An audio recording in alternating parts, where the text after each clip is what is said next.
සුබ දවසක් වේවා කියලා පිළිගන්නවා හැමෝම. ඉතින් අද අපි කතා කරන්න යන්නේ ශ්‍රී ලංකා සතොස විසින් ගැසට් කරලා තියෙන රැකියා බෑතු කීපයක් ගැන කතා කරන්න. ඉතින් මෙන්න තනතුරු වෙන්නේ ගබඩා සහායක. හැබැයි මේක ඇප්ලයි කරන්න පුළුවන් පිරිමි අයට විතරයි. ශාඛා කීපයක් තියෙනවා. ඒ වගේම තනතුරුත් කීපයක් තියෙනවා. පළවෙනි එක පෑලියගොඩ, ඔරුගොඩවත්ත, බූස්ස, වැලිසර, රත්මලාන, අනුරාධපුර, කුරුණෑගල, වීරවිල කියන ප්‍රදේශවල මේකේ වේකන්සි දකින්න ලැබෙනවා. ඒ වගේම තමයි බොහොම සරල ක්වොලිෆිකේෂන් වගේක් තමයි ඔයාලා ඉල්ලන්නේ. ඒ වගේම හොඳ පඩියක් ගෙවනවා. ඉතින් එකිනෙකක් අපි පිළිවෙලට බලමු මොනවද සුදුසුකම් කියලා. පළවෙනි එක මේ විදිහට මෙයාලා කියලා තියෙනවා රැකියා භූමිකාව හඳුන්වලා තියෙනවා. ඉතින් ඔයාලට කරන්න තියෙන්නේ බහුවිධ බෙදා හැරීම්, අලෙවි කටයුතු කිරීම, ඒ වගේ තොග පවත්වාගෙන යාම, තොගවල සිස්ටම් ගත කිරීම, ඒ වගේම පරිගණක ලේඛන සකස් කිරීම හා යාවත්කාලීන කිරීම එමෙන්ම ආයතනික පොදු රාජකාරි පවරා දෙන අනෙකුත් වැඩ රාජකාරි ඔයා කරන්න ලෑස්ති වෙලා ඉන්න ඕනේ. හරි දැන් අපි බලමු මොනවද මෙයාලා ඉල්ලන අධ්‍යාපන සුදුසුකම් කියලා. හරි ඔයා අනිවාර්යයෙන්ම සාමාන්‍ය පෙළ විභාගයට පෙනී සිටින්න ඕනේ. ඒ කියන්නේ මෙයාලා පාස් කියලා එහෙම සම්මාන ඒ විදියට අහලා නැහැ. සාමාන්‍ය පෙළ පෙනී සිටීම තමයි මූලික සුදුසුකම වෙලා තියෙන්නේ. ඉතින් හැමෝටම මේකට ඇප්ලයි කරන්න පුළුවන් සාමාන්‍ය පෙළ ලිව්වනම්. හරි අනිත් එක තමයි පරිගණක ලේඛන සකස් කිරීම සම්බන්ධයෙන් වන පරිගණක දැනුම. ඒ කියන්නේ Microsoft Word සහ Excel වගේ දේවල් වලින් ඔයාට දැනුම තියෙනවා. ඉතින් ඕන කෙනෙක්ට ඒ දැනුම තියෙනවා.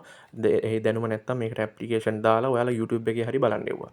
හරි ඒ මෙහෙම හරි දැනුමක් ගන්න. මොකද එයාලා එතනින් ඉන්ටර්විව් එකක් තියලා නිගන්නේ. ඒකින් හින්දා හරිම ලේසි මේකේ අහලා තියෙන සුදුසුකම්.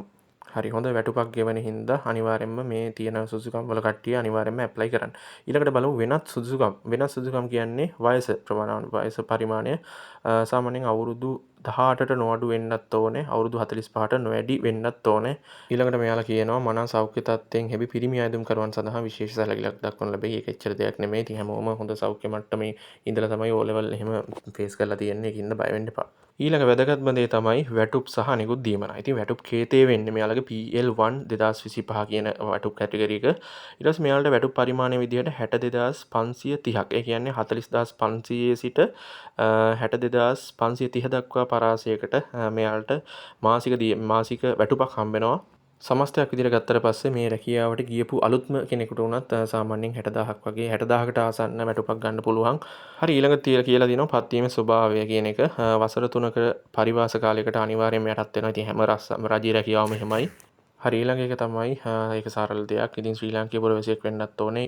ඉතා උසස් සදාචාර ගුණාංග වලින් යුක්ත අයෙක් වෙන්නත් ඕනේ. හරි දැන් අපි බලමු කොහොමද ඇප්ලිකේෂන් දාන්නේ කියලා. ඇප්ලිකේෂන් දාන්නේ ඔයා සාමාන්‍යයෙන් අර මේ CV එකක් හදාගන්න ඕනේ. ඔයාගේ ජීවදත්ත පත්‍රිකාවක් විදිහට CV එකක් හදාගන්න විදිය දන්නේ නැත්නම් YouTube එකේ සර්ච් කරන්න CV එකක් හදන්නේ කොහොමද කියලා.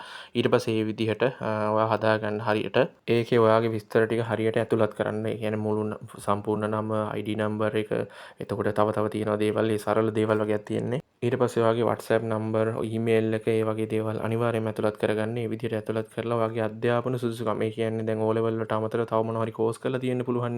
ඒ කියන්නේ සමහරු කරලා තියෙන කම්පියුටර් කෝස් කරලා තියෙනවා, ඉංග්‍රීසි කෝස් කරලා තියෙනවා. එහෙම තියෙන තමන්ට තියෙන සියලුම සුදුසුකම් මේකේ දාගන්න. මොකද මේවා මේ හැමෝම ගොඩක් කට්ටිය ඇප්ලයි කරන නිසා සාමාන්‍යයෙන් තෝරා බේරගත්ත කට්ටිය කියන්නේ සුදුසුකම් වැඩිම කට්ටිය තමයි ගන්න. ඒ කියන්නේ තමන්ට තියෙන සුදුසුකම් හැම එකම මේකේ දාගන්න. ඊට පස්සේ කරන්න ඕන වැදගත්ම දේ තමයි ඔයා දැන් මේ O level certificate එක, ඔයාගේ රිසල්ට් ෂීට් එක අන්න ඒ ටික අරගෙන ඒ ටිකේ ඡායා පිටපතක් අරගෙන ඒක අපි අර කියපු CV එකට ඇටච් කරලා විද්‍යුත් ලිපිනයකින් තමයි මේක යවන්න ඕනේ.